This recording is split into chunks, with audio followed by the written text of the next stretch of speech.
Hello, this is Pat from Pat's Prevention and Treatment Services.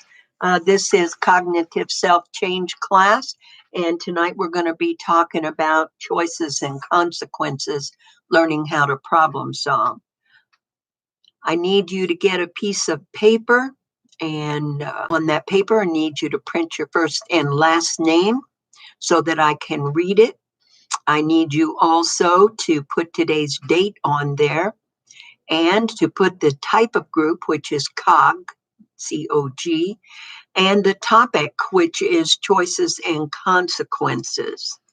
Okay, so when you get done with that, you need to take a picture of it, and you can text it to me, 217-766-9132, or you can email pat@changeisAchoice.org.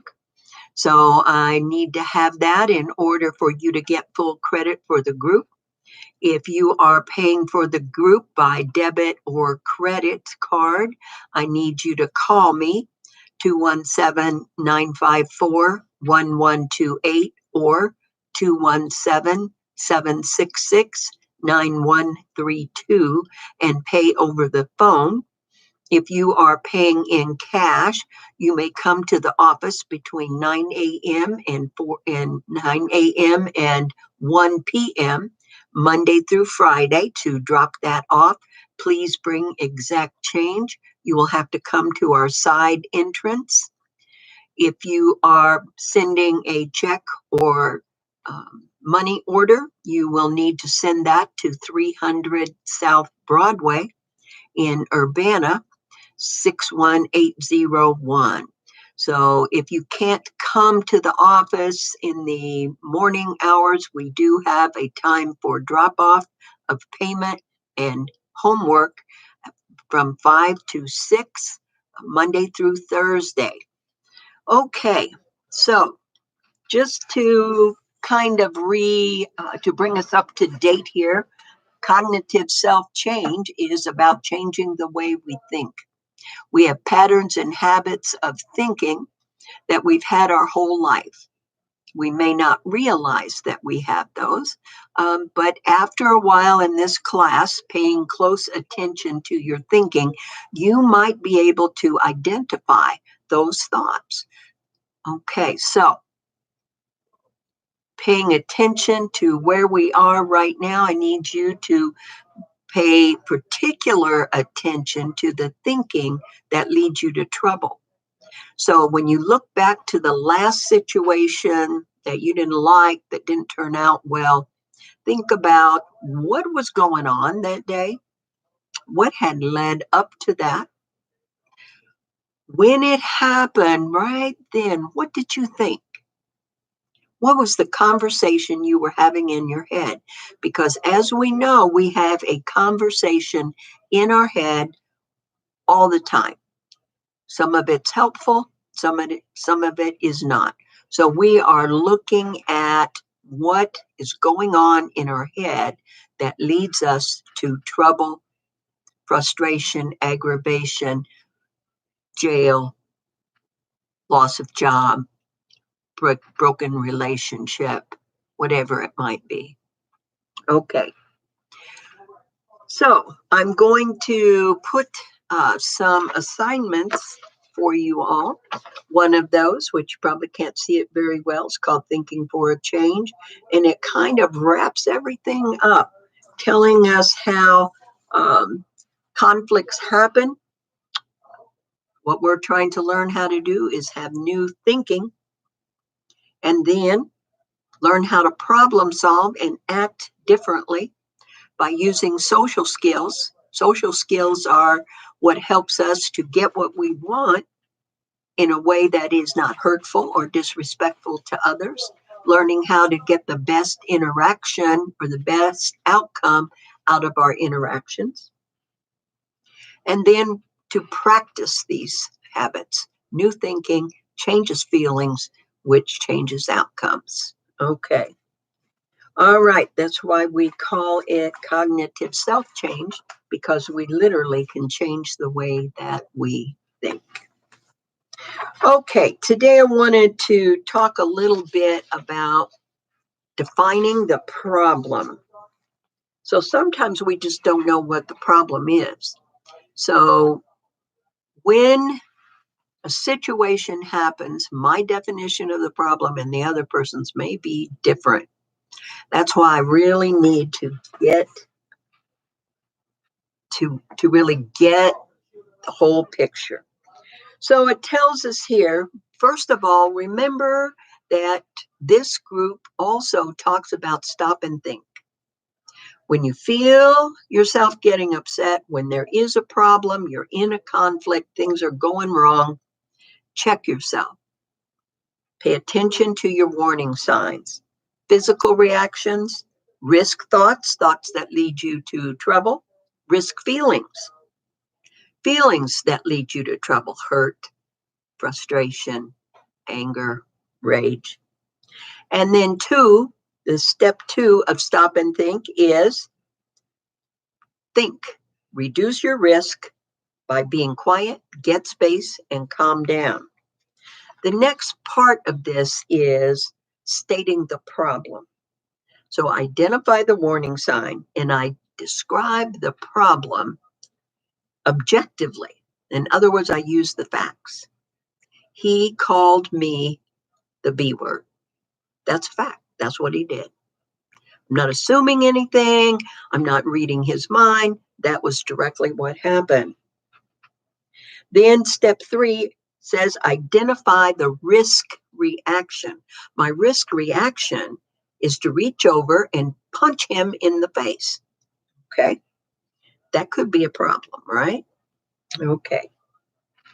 Now, the next part is about setting goals for that situation and gathering information. Now, I want to tell you that this is not something that you stop and learn how to do in the middle of the situation.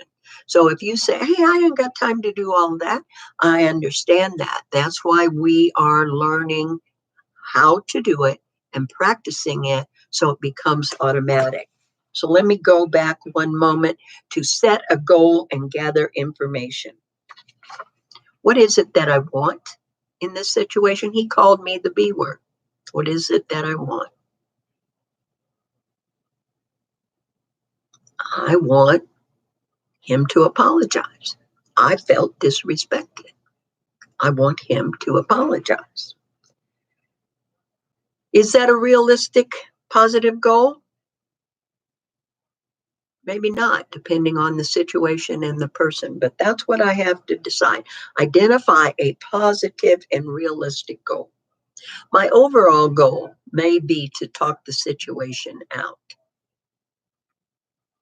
to come to an agreement, make some apologies. Maybe that's it. So I have to gather information. I got to get the facts. Why, what was going on here? I'm not saying it's okay for him to call me the B word, but what are the facts of the situation? Maybe we were in a heated discussion. He said something, I said something. We were going back and forth. It was what we call tit for tat. Maybe that was it. That doesn't excuse him calling me a bad name, but the facts are I had a part in that. So I also want to find out what are the other person's thoughts and feelings on this situation. What happened? He called me the B word. What was he thinking? How was he feeling? Then, before I react, before I speak, I want to weigh it out. So the fourth part of this is think of choices and consequences. Choices. A lot of times in the minute, I think that my choice is like this. It's tunnel vision. I only see one choice. I don't see all the options and choices because my emotions are running.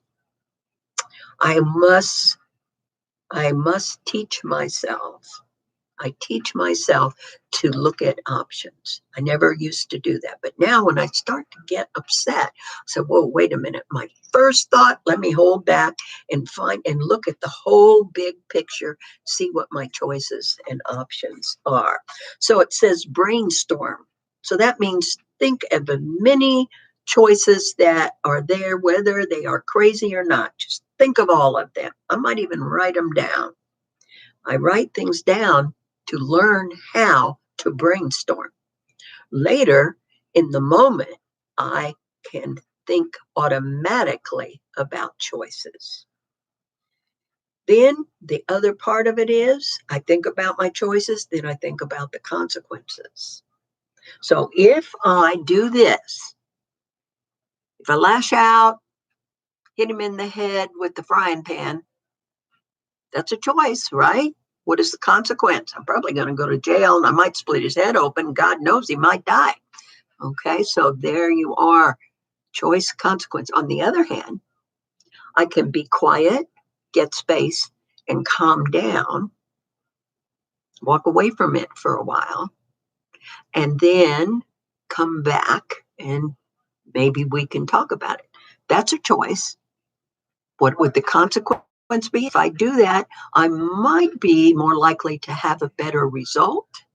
I don't know. There are many things I could do, but I need to brainstorm as many as I can and identify the consequence, positive and negative, for each one.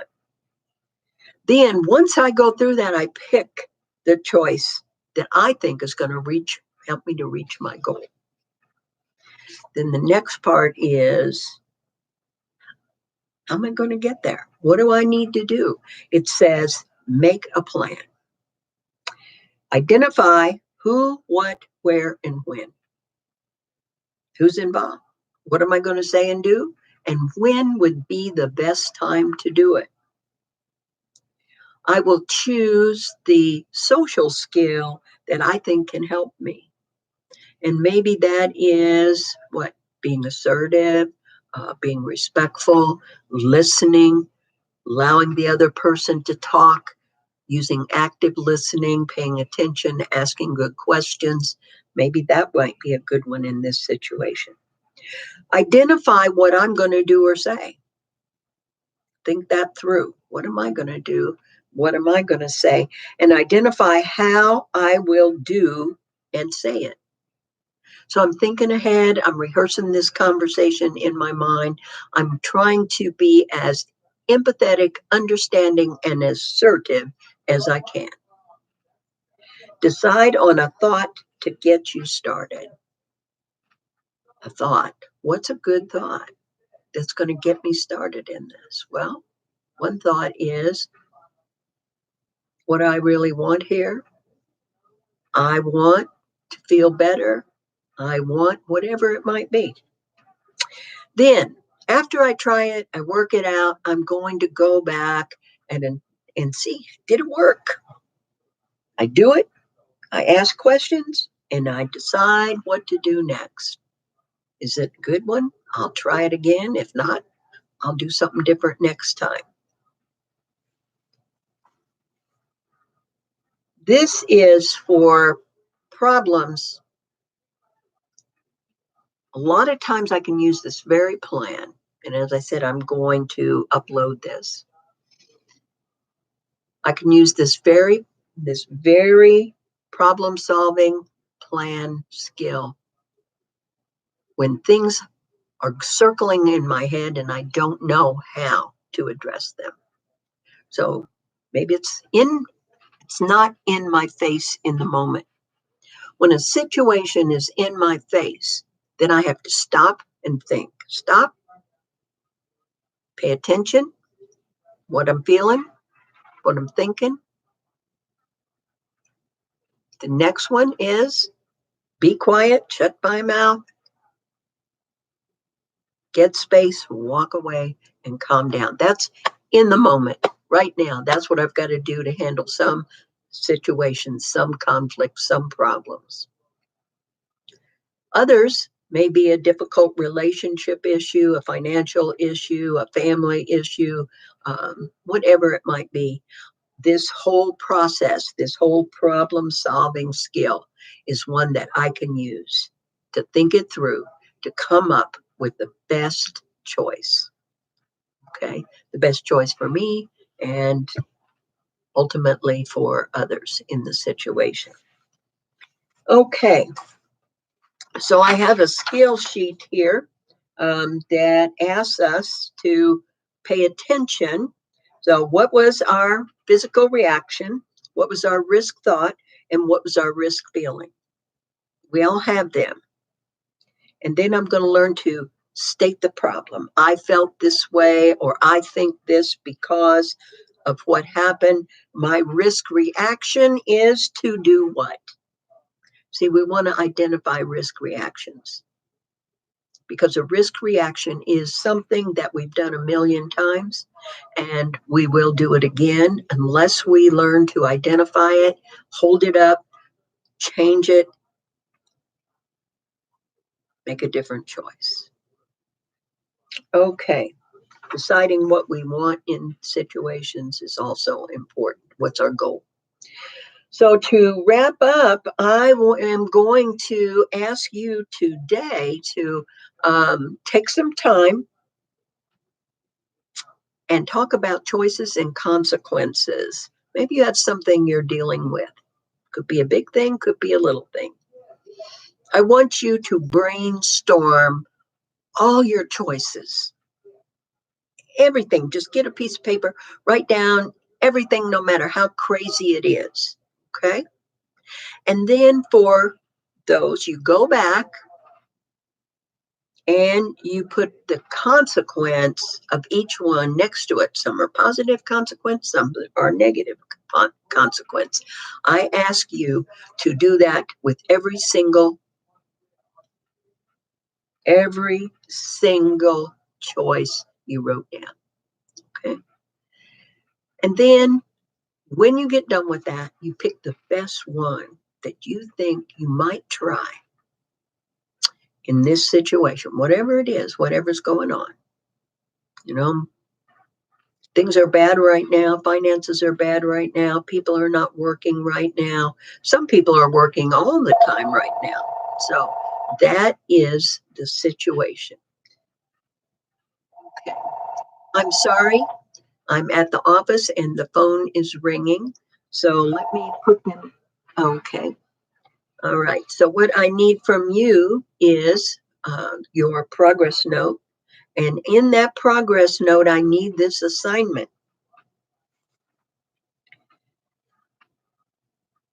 Use the steps that we talked about. Identify a conflict, a situation, whatever the problem is, identify that. Whatever's going on in your life. And then I want you to list as many choices as you can come up with and consequences for each one. And then choose one out of all of that that might be the very best one to help you.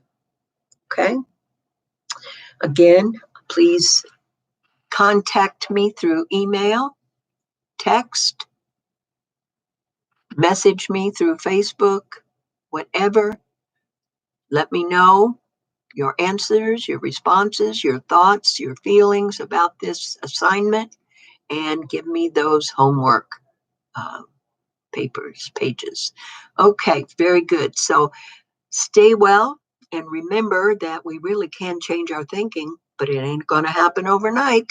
Okay, so have a good night, and I will talk with you guys soon.